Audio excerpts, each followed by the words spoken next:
days, a series of visits by U.S. top administration officials, Yes. From Lincoln to Yellen. and then also to the environment climate envoy, Mr. Kerry. Yes. So will these visits be able to create a different kinds of ambience in the U.S., you think? Yeah, I think they will. To what degree? Well, look, I don't think you're going to get any outcomes from these meetings that matter. The first thing you have to do if you have no relationship is just be civil to each other. Indeed. And meet and realize that you can exchange views and recognize you can agree to disagree. But if you don't talk, nothing's going to happen. So I think it's very important that in the early stages, you just get people together.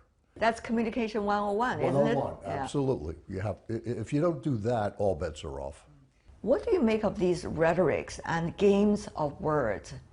Are we trying to play these games, or actually people are sincerely, at least some, looking for ways to come out of this, dilemma? I think if you look at the people who were thoughtful, okay, I would put Yellen in the thoughtful category. So basically what she's come forward and said is that decoupling would be a disaster.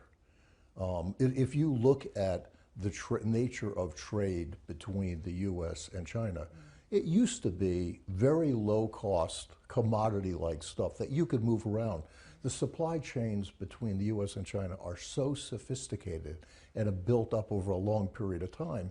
So I think when Yellen says decoupling is not going to happen, she's exactly right. Now, does it mean that we can take a fresh look? But decoupling kind of implies we'd like to think about a complete break. There's no way any intelligent person would conclude that decoupling is a real option. Economically speaking, it has been a rallying factor to be able to put the two economies and two countries together to some degree.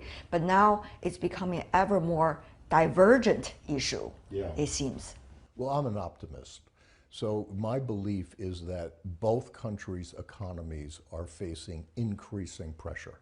And so another way to think about the issue is each side is going to have more incentive to find win-wins.